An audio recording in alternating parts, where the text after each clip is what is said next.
Today on the Luke Loses podcast, Learn Your Why with Lindsey Davis, we talk about a number of things, including loving yourself, forgiving yourself, and she gives me a little homework assignment on how to find my why. I hope you enjoy it.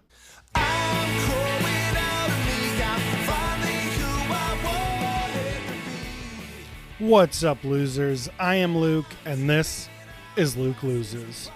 We're losing the weight, we're losing the unhealthy lifestyle, and we're losing that negative image we have for ourselves. Please remember that I have no fitness or nutrition education. Everything I talk about is from asking questions, searching the internet, and my own personal experiences.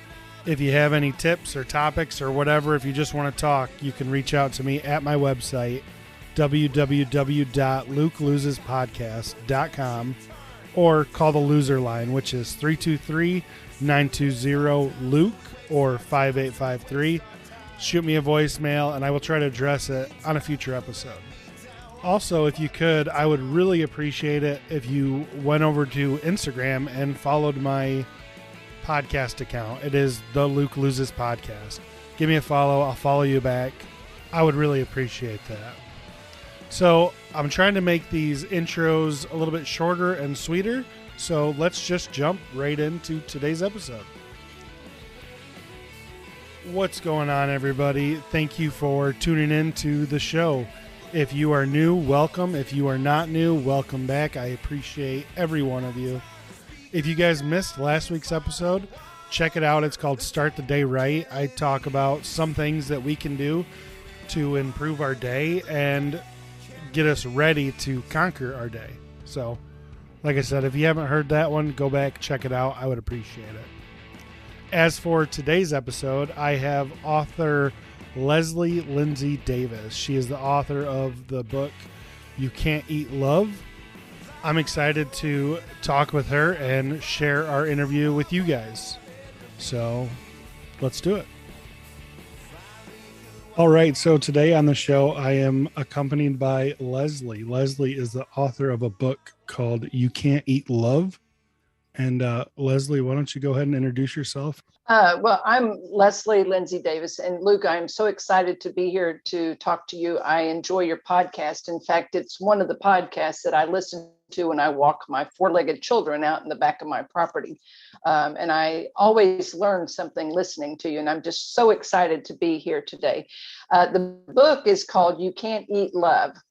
And the reason that I wrote it is I kept telling people the same thing over and over and over again. And I realized, the easiest way to tell people and to reach more people really is to write a book. So I wrote a book, and it's really about the lessons that I learned about loving myself or learning to love myself on my journey. And as a consequence, I was able to give up what I call my drug of choice. Not so much give it up, but I was able to have a better relationship with my drug of choice, which is food. And as a consequence of that, I was able to lose and keep off about 100 pounds.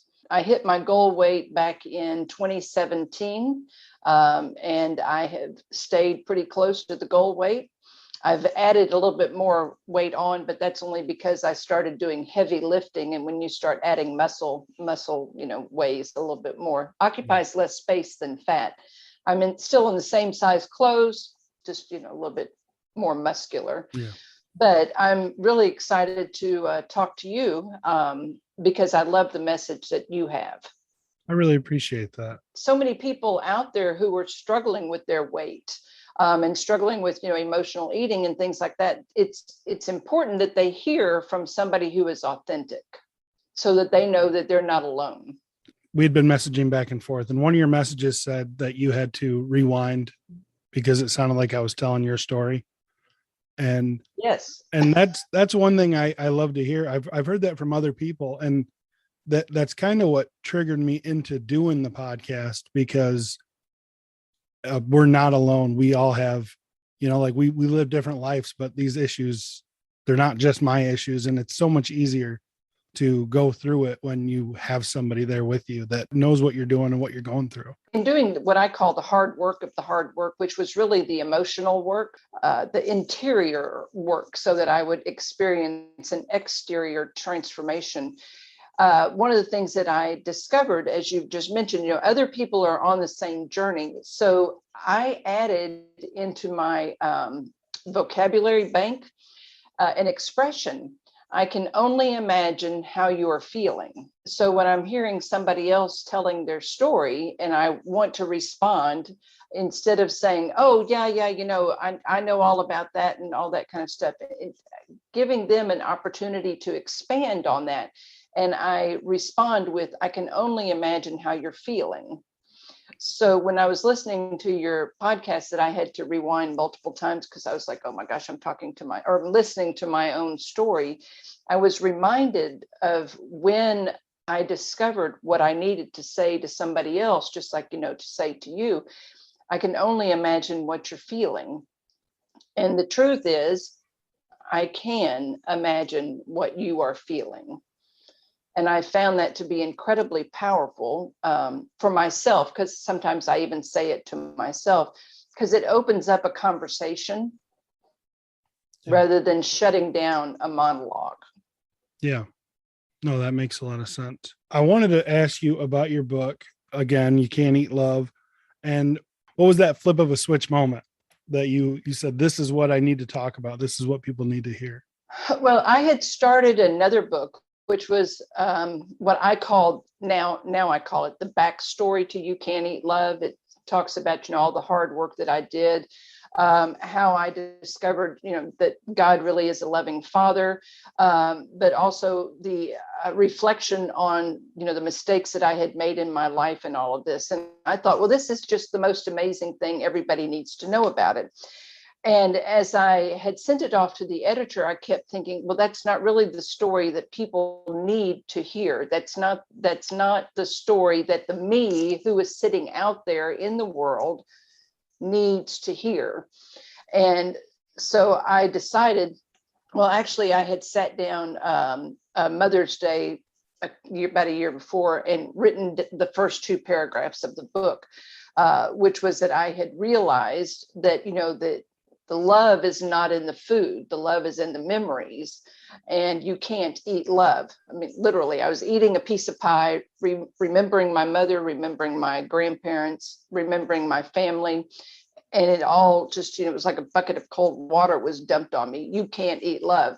So flash forward a couple of months, and I was trying to push this other book forward. And I kept saying to myself, this is not the book that me needs to hear. And so I sat down and outlined You Can't Eat Love and wrote it in about 30 days. Oh, wow. So but the whole time that I was doing the work, I was talking to the me that I used to be, because I was so certain that there was another me out there. You mentioned the eating of the memory. There's so much of that just kind of floods in, and it's like, well, when I do this, it's because of this. Gumdrops. Like, I could eat a whole bag of those around Easter time because that's what my grandpa brought every year, and it triggers that memory of the fun I had as a kid, spending time with my grandpa, or just different things. That's, yeah, when I think about it, there's a lot of food memories that I've got going on. The big aha moment for me about, food, aside from the pie, but the really big aha moment, and I talk about it in the book, I was cooking brisket for my kids and their significant others, and I opened the door, and when the smell hit me, I was literally transported back in time to my grandmother's kitchen, and I could hear my aunts and my uncles and my parents outside, and I was in the kitchen with Willie Mae, who was my grandmother's cook, and I could see everything, and I could experience everything, and I could smell everything. And I even say this in the book. I started slicing the fat off of the brisket and eating it. And if I didn't have to provide food, for the family, I would have stood there with the brisket sitting on top of the stove and kept slicing that brisket and eating it until there was absolutely nothing left. Yeah. That is how powerful that memory was and how much I did not want to let it go. So after that happened, and I had already started a lot of the work when that happened. So after that happened, I had to really take a pause and say, okay, what was going on? And what was it that you were wanting? And what would you like to have happen? And, people talk about triggers, which you're talking about, your grandfather and the jelly or the gummy bears. It triggers things and you've experienced it. Yeah. And unless you have really experienced that powerful trigger, you can't understand what's going on. So what I have learned to do whenever something triggers me like that is I grab for protein, because I know that I've got to do something to calm down my nervous system, to calm down my emotional system, because we start releasing cortisol and all kinds of things when those things happen, especially if they're people that we are missing because they're, not with us anymore. There's an actual physical reaction. So I've learned to grab for protein, and I usually keep non-fat Greek yogurt on hand. And I'll grab that with some, I defrost frozen berries in the microwave and then add them to the non-fat Greek yogurt. And the protein in the yogurt helps settle that sugar rush. And the sweet from the berries usually helps settle whatever sweet that I'm suddenly craving. My nutritionist, she mentioned that breakfast, when I eat breakfast, have so much protein in it, because protein will it works with the brain on with binging, right? So if you get a big amount of protein in the morning, you're less likely to binge throughout the day. So I don't know the science or anything behind that, but that's just what I heard. So well, and what I discovered from my own personal experience, and understand, I am not a nutritionist, I am not a therapist, I am not even a physical fitness trainer. But what I've discovered from my own trial and error is if I can load my day early and then even reload it at lunchtime with protein, I am able to have more energy through the entire day. Now, how am I backing that up? I get up around 3:30, 4 o'clock in the morning. Why? Because I like the quiet at that time of day. I can get a lot of my reading done and all kinds of things done before I get on with my day. So I don't go to bed until 9 o'clock at night. So I'm getting about 6.5 hours of sleep. I don't take naps. I don't have a lull in energy during the day. I try and load the front end of my day, from breakfast to lunch with large amounts of protein. My goal usually is to have well over 100 grams of protein before I get to after lunchtime, so that I'm not relying on dinner to give me another load of protein. But I've just found that has been the most effective in keeping my energy, increasing my cravings, my desire for things. And an added benefit, which goes back to the trigger thing, when I make certain that I'm loaded with the protein, if something happens, I can think a little bit more clearly to know what I need to do to take care of myself in that moment.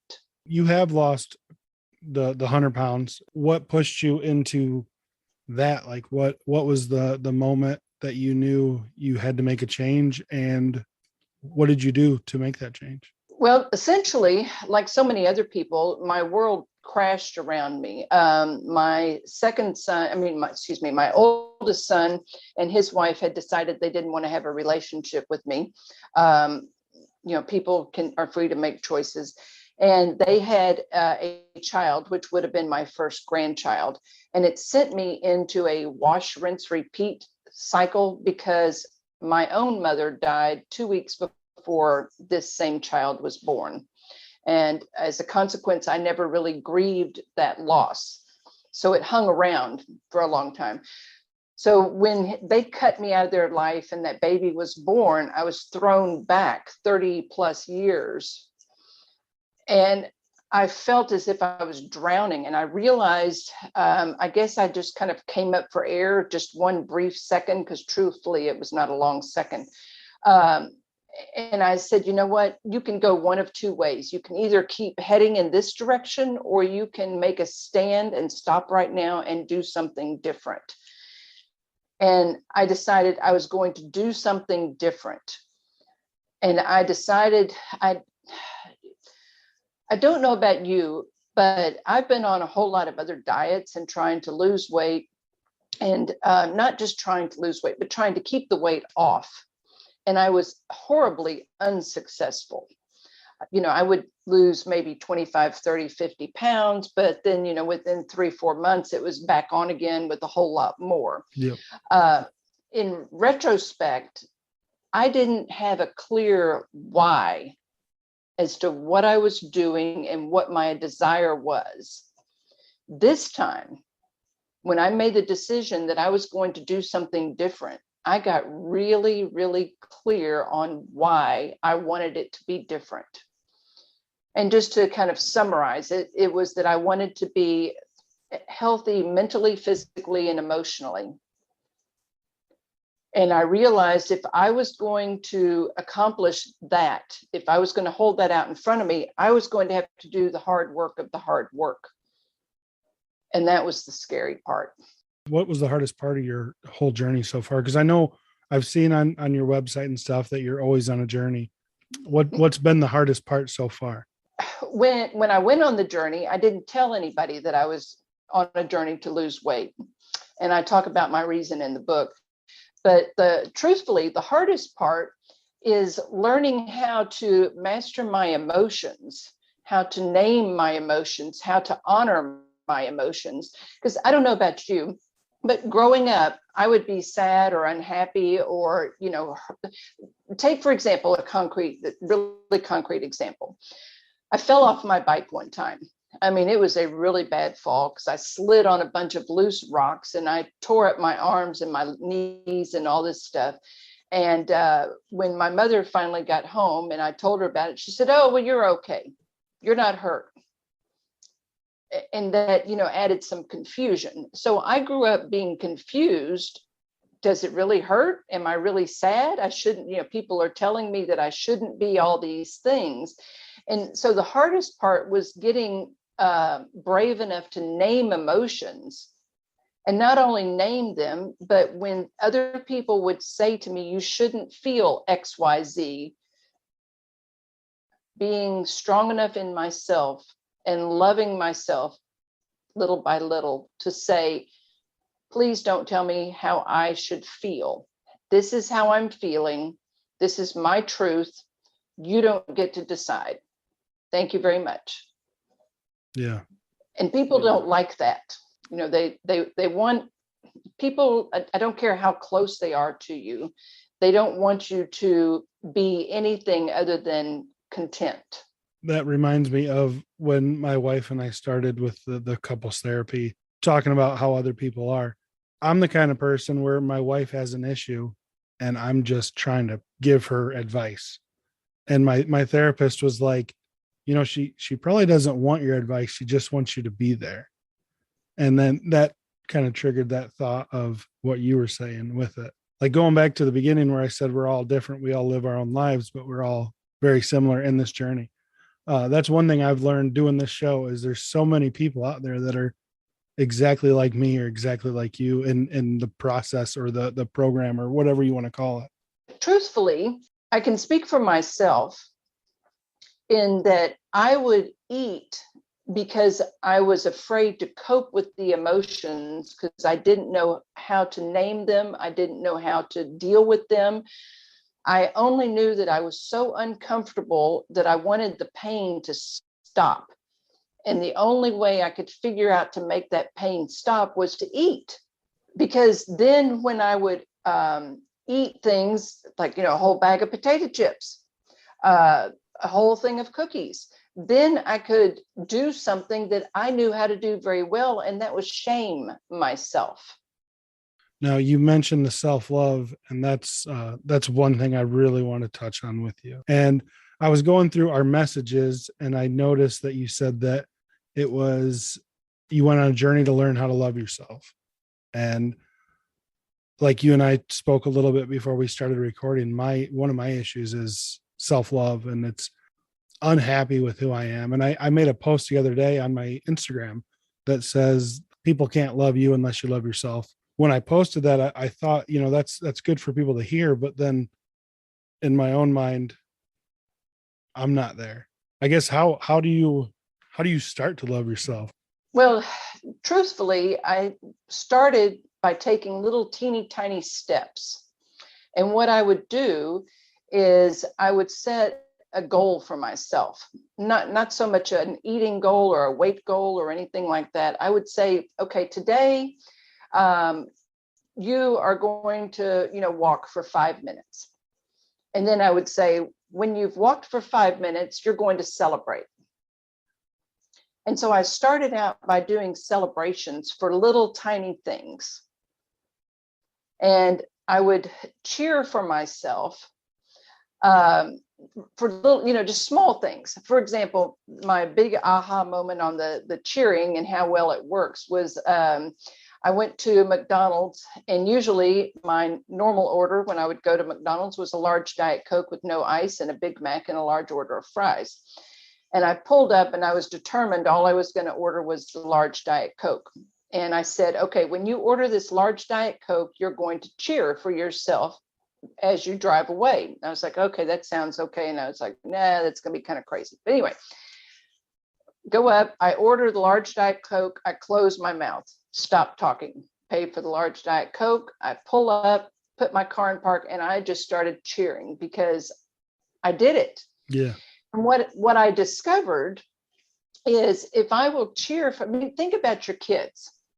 You cheer for them for the little things that they do, right? Yeah. Or one of my favorite books that helped me to solidify this idea later is called Don't Shoot the Dog. And it's about training animals. You reward the behavior you want to continue, and you ignore the behavior you want to stop. So that was how I started with the self-love. The biggest change that I made was learning to forgive myself. Because I don't know about you, but every day is not perfect. There are days when I make a plan and the plan goes way out the window. Yeah. There are parties that I go to. And what I did, instead of shaming myself over that, is I said, you know what? You were at the party. You were having a good time. You were enjoying the people you were talking to. The food was great. You looked amazing. You should be so proud of yourself. And you know something? Even though you ate all of that stuff, that is okay, because you're not going to do that later on today. So I forgive you for not following the plan. It is okay. We're moving on. Let's take the next step. And that was huge. I can see how that would, just thinking about it's giving me anxiety on how to, there's a lot that I should forgive myself for, but it's hard to get on that, Okay, let's take just a pause for just 1 second, because I hear a word that you use all the time, and I want you to mindfully eliminate it from your vocabulary. That word is should. Should, when you think about the word should, it carries a heavy weight. And shaming is also right there behind it. So instead of saying I should do anything, say to yourself and catch yourself. I've practiced this, so I'm a little bit better at it than you are. Catch yourself saying you should, and instead say, you know what? I'm making a choice. I'm going to choose to do whatever the heck it is, instead of I should do something. For example, I made a choice to stop saying should, instead of telling myself you should not say should. Yeah. You see the difference? And in the process of that, I discovered that there are only 3 kinds of choices. There are good choices, there are great choices, and there are not so great choices. There are no bad choices. So in trying to teach myself to love myself, I started switching up my vocabulary so I was speaking positively towards myself. And that's when I really started embracing your very best friend in the whole wide world. And that person is you. So I started speaking kindly to my very best friend in the whole wide world, which is me. And I would weigh, how would I speak to somebody that I really cared about against how I was speaking to myself? So like I said, I eliminated the word should, I eliminated the word could, and I eliminated the word would. Instead, I make choices. The best friend in yourself. And one thing, I've talked about it a couple times, but I haven't been doing it lately, but I do try to look at myself in the mirror. And that's one thing that I have a hard time doing because of the body image issues. I look at myself in the mirror and I tell myself 2 things that I love about myself today. And I can't do the same 2 things 2 days in a row. So I've got to change it up. I can do every other day. I'm lenient on that rule, but like when my beard's looking good, I'm like, I love the way your beard looks today, or, just different things like that. And it does look good today. I appreciate that. Thank you. I combed it. My thought process behind that was, over the years, I've talked really negative about myself. I've said some really mean and hurtful things, and I start to believe that. So I'm thinking, in theory, I can reverse that by doing the opposite, right? Be open and loving myself, and I can take back some of those mean things I said. Well, but think about how many years you were doing that habit. Yeah. And truthfully, we can't rewrite a habit in a short period of time, which is what a lot of people believe. And it's what I used to believe until I had the realization, as long as it took me to build that habit is how long it's almost going to take me to undo that habit.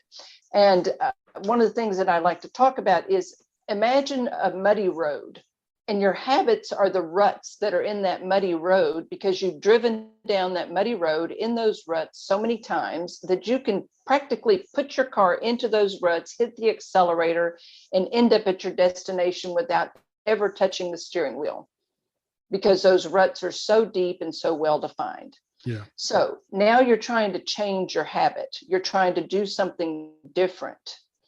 But you're going to put your car on that same exact muddy road that has those really deep ruts on it.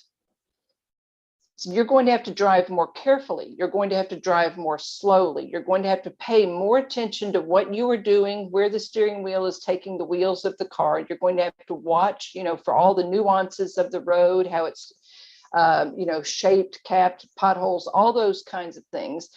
And your car is going to be wanting to fall into those ruts, because that's easier to drive in those ruts.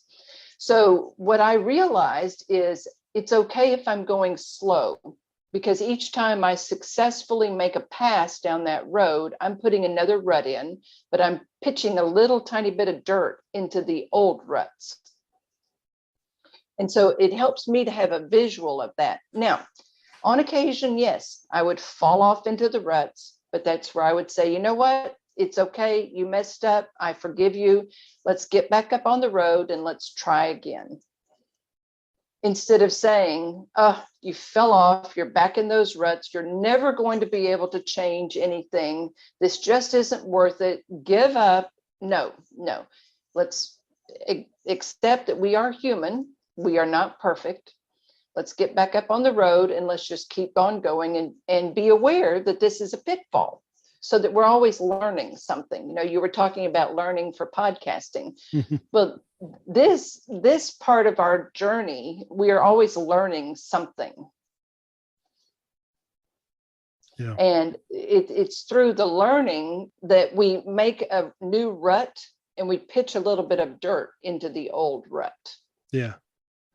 I like that theory of it. You were talking about looking in the mirror and saying, 2 nice things to yourself. I recall when I began such a journey of looking in the mirror and telling myself 3 times that I loved myself, I couldn't do it. I couldn't look at my eyes. I would stand there and, force myself to say it 3 times and I would cry. Yeah. Now I can do it. Now I can look at myself and I can say, you know what? I really love you.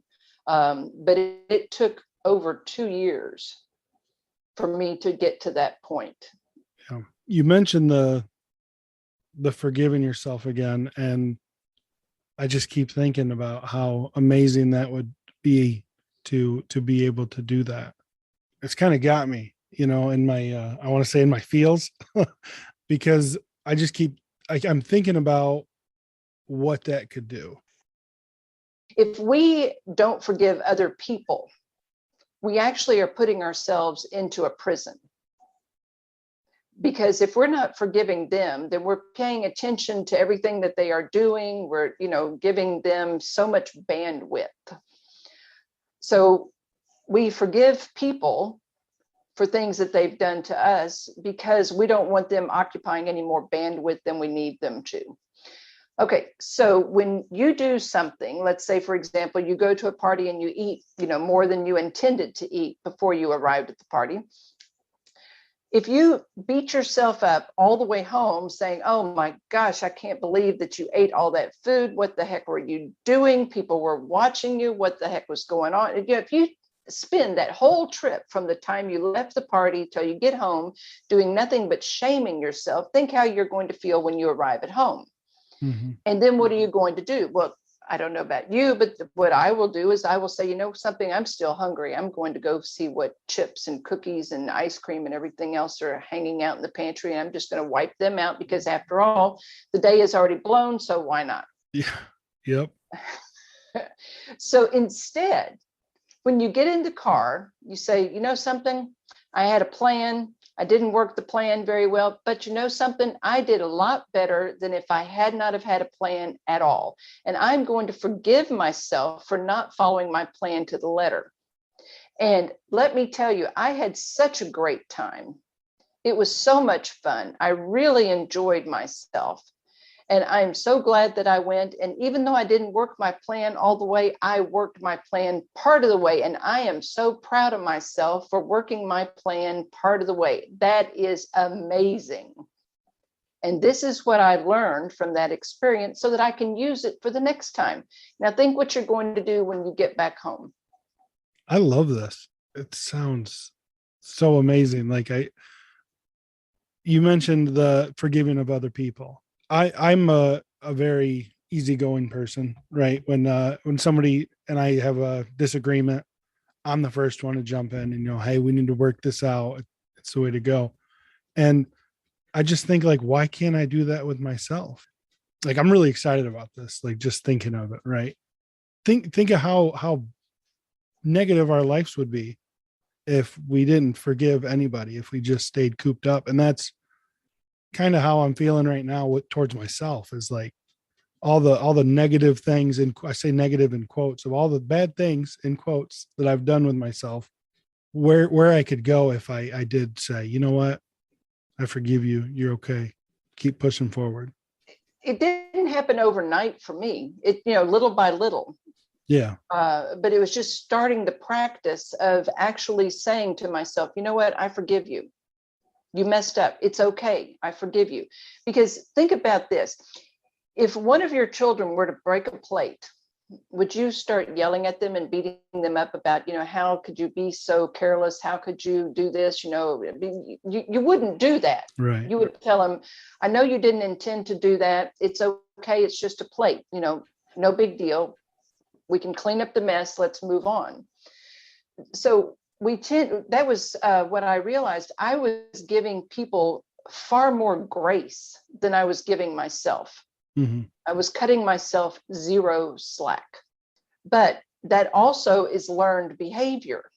Because, at some point in our life when we were young, there was somebody who wasn't cutting us any slack. And so we learned to not cut ourselves slack. Now, here's the other part of that. We can't do anything about anybody else.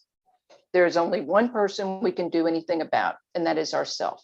So once I fully understood and accepted that the only person that I could do anything about was me, then it was very, very liberating. So you were talking earlier about your wife. She probably just wanted you to hear what she had to say. I'm quite certain you had lots of advice for her, and that's okay. But you can't do anything about whether she takes the advice or not. Yeah. So if we can accept that the only person we can do anything about is ourselves, then that's very liberating, because we're no longer responsible for anybody else. What they do, what they choose to do, is their choice. So we're back around to that choice thing. I'm going to be honest. I didn't think this interview was going to go this deep in the conversations, but it's going exactly where I want it to. Well, I appreciate that very much, because I was really excited about talking to you. One of the reasons I was excited about talking to you is because you are where I used to be. And, the questions that you ask a lot of times are the questions that I used to ask my own self. So that's exciting. If we can focus on making choices and understanding, that we are making choices, and also accepting we can't control anybody else. We only have control over us. So that goes back to the feelings thing. How many times has someone said to you, "You make me mad"? Well, the truth is, you can't make anyone anything except reservations for dinner.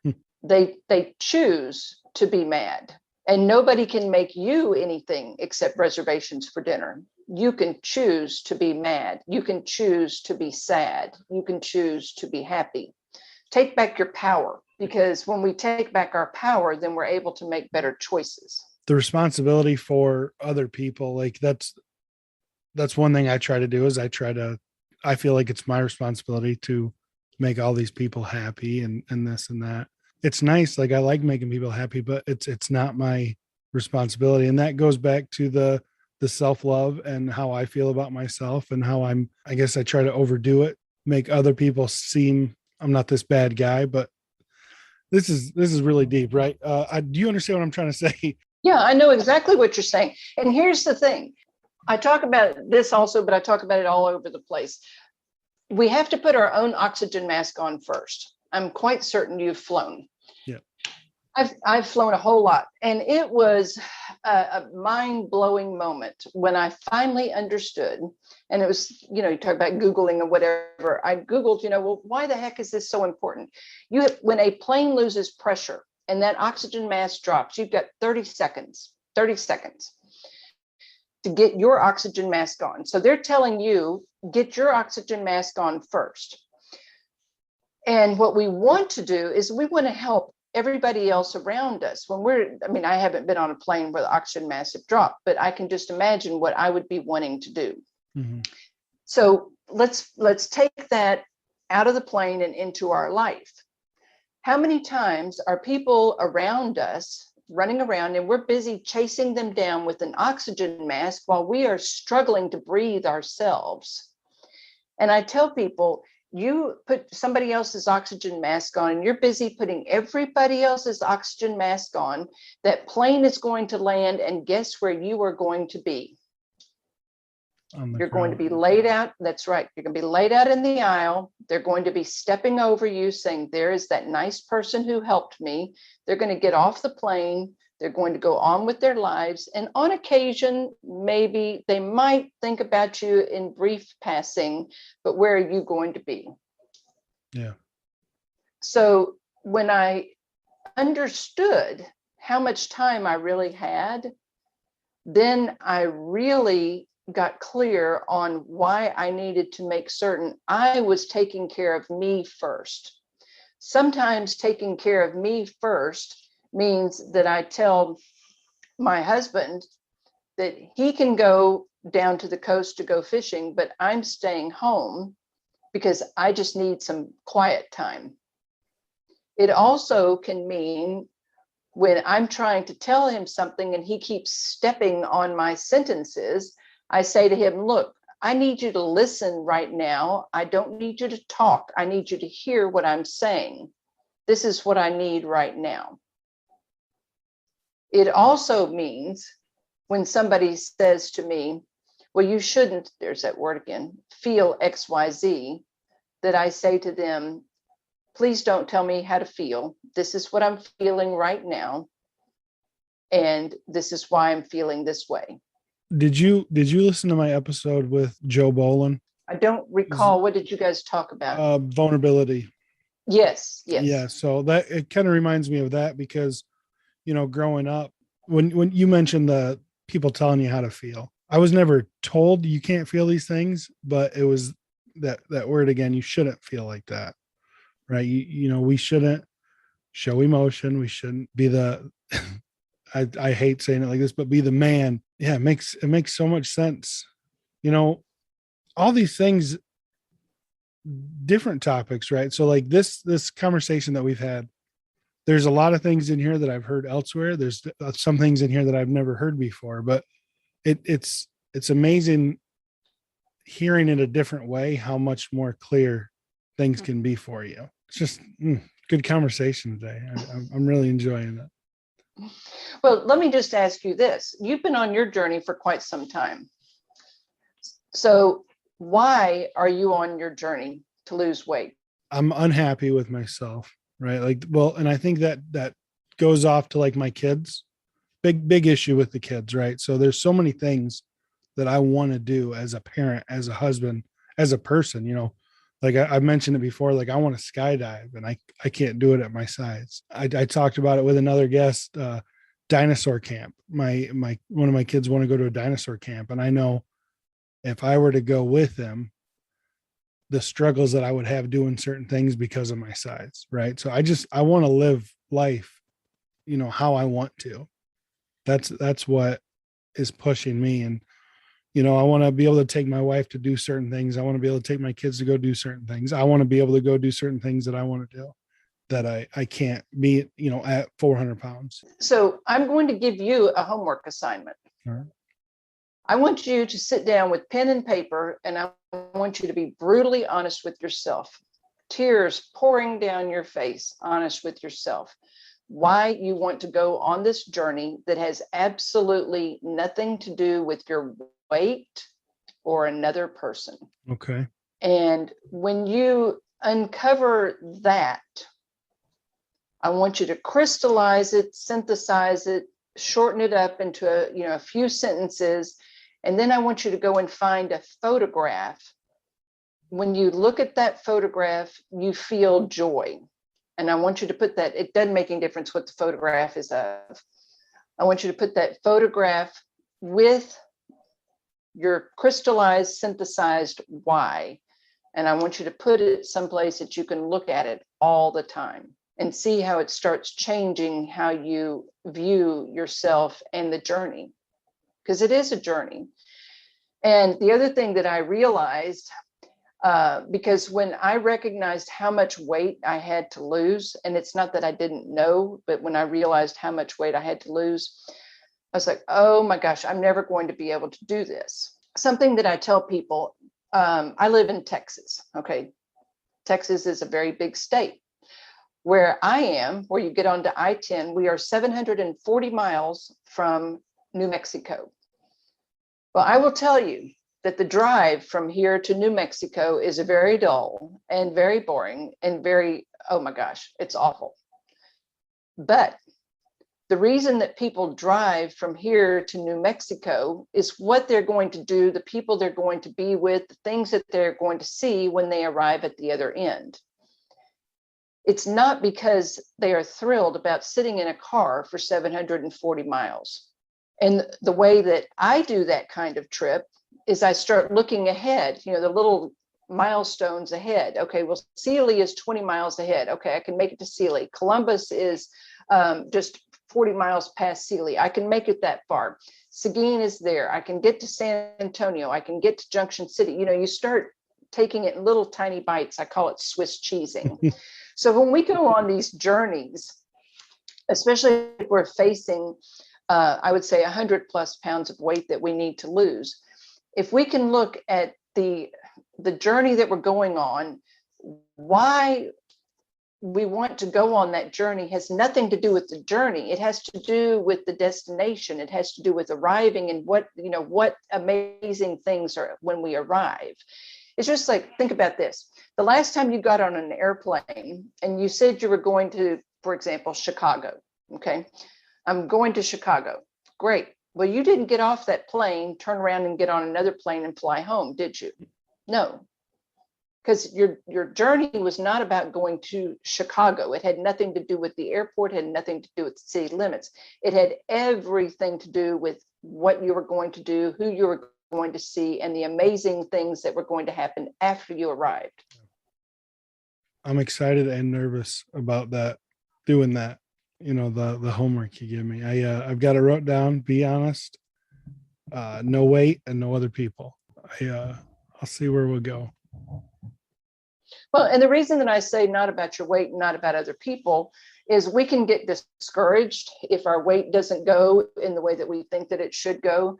And also people can let us down, but those are targets that are out of our control, really. I mean, yes, the weight is in our control somewhat, but people are 100% out of our control. And then even events, a lot of people say, well, I'm going to lose 50 pounds before this wedding. Okay, well, the wedding arrives and you've lost 48 pounds and you're disappointed and mad at yourself because you didn't succeed in hitting your goal, which was 50 pounds. Instead of celebrating the fact, you know what, I lost 48. That's amazing. I look smoking hot in this outfit, that kind of stuff. So we have to celebrate the little tiny wins. And, I told you, make sure you find a picture that makes you smile. Well, here is my picture that I keep that makes me smile. Yeah. So I was going to ask you about that. For those of you listening, I was messaging with you and you told me about your Facebook. I was like, well, I'll message you on Facebook or Instagram. And you said, this is my Facebook. The person on the elephant is me. So the picture she just showed me was her on an elephant. That's amazing, right? How many people, like, I don't think I know anybody that's ever rode an elephant. So. Well, and that was an African elephant in Zimbabwe. Yeah, I was going to say, it didn't look like it was at a circus or wherever, you paid it. It was a real live wild elephant. I mean, the gamekeepers stayed out there with all the animals because you have to keep the poachers away. So the elephants were used to the gamekeepers. And but I mean, they were real live wild elephants. And I rode That's awesome. And the picture, the me that I was on the elephant was 100 pounds more of me. But when I see the photograph, I smile because it just reminds me of how I felt in that moment. And that's why I'm saying, whatever picture it is that makes you smile, that's the one that you need to put with your why. Well, I know we are cutting it close on time. There was a lot of stuff that we didn't get to. Is there anything that we didn't talk about that you want to talk about? Right now would be the time. Oh my goodness. You and I probably could have talked for 2 or 3 more hours. So how about if we just do this? How about if we leave you with doing your homework? You can contact me again and we can just chat again another time. That sounds great. For those that are listening, where can they find you? Your website, your Instagram, your elephant pictures? You can find me at my website, youcan'teatlove.com, and my Instagram is youcan'teatlove with underscores between each of the words. My Facebook is You Can't Eat Love, and my personal page is Leslie Davis. You can reach me there, but do reach out. I will respond. And the book is available on Amazon, Barnes & Noble, where else? Nook, and all kinds of other places. But you can go to my website and it has links to all the different stores where the book is available. Yep, and I'll link all that in the description of this episode. So if somebody wants to go check you out, it'll be all right there. And also, if any of the listeners do create their why, send it to me. You can go to my website and you can get my email address, or it's leslie@youcan'teatlove.com. I would love to hear what your why is. Yeah, I'm going to send you mine for sure. But yes, I expect you will. I promise. And now I recently started doing it with my guest. What kind of guest recommendation? So it can be anything. If you want somebody to check out a series on Netflix, it doesn't have to be about topic. It can be about anything. What would your recommendation be for our listeners? Oh my goodness. The series that I found that I didn't have enough hours in the day for was Pennyworth. It's over on Epix. It's the prequel to Batman, and it's with Alfred and Thomas Wayne, who is Bruce Wayne's father. Oh, that'll be good. It's set in a very dystopian London. I mean, it is, oh my gosh, amazing. Yeah, my wife's going to be excited about that one. So I don't know if you have Epix or have access to Epix, but I got a subscription to Epix because it was so amazing. I was like, no, I got to watch this thing. All right. Well, thank you so much for coming on. Like you said, we could go for another hour, another 2 hours even. I'll definitely look to have you back. Well, I look forward to it. It's been fun. I really appreciate it. Thank you so much for coming on, Leslie. I had a blast, and I look forward to having you back already. For those of you that want to reach out to her, www.youcan'teatlove.com, or go over to her Instagram, you_can't_eat_love. I'm going to post all her locations and where you can find her book in the show notes of this episode. And if you don't check the show notes, reach out to me and I will point you in the right direction to get yourself a copy of the book. If you enjoyed any of this episode, I would really appreciate a 5-star rating and a review on Apple Podcast. It doesn't have to be a 5-star, but that's what I'm going to appreciate the most. And if you could, share this podcast. Share it with a friend, family member. Share it on Facebook. Just send it to somebody you know. I would be so thankful. Don't forget to check out my website, www.lukelosespodcast.com, or call the loser line, which is 323-920-LUKE or 5853. Send me tips, topic ideas, concerns, whatever's on your mind, and I will try to address it in a future episode. The music that you're hearing right now is by Jake Simmons and the Little Ghost. Check them out. If you like this song, you will love the rest. I will link all their spots in the show notes of this episode. So, with that being said, as always, stay positive, do the work, trust the process, and I will see you next week.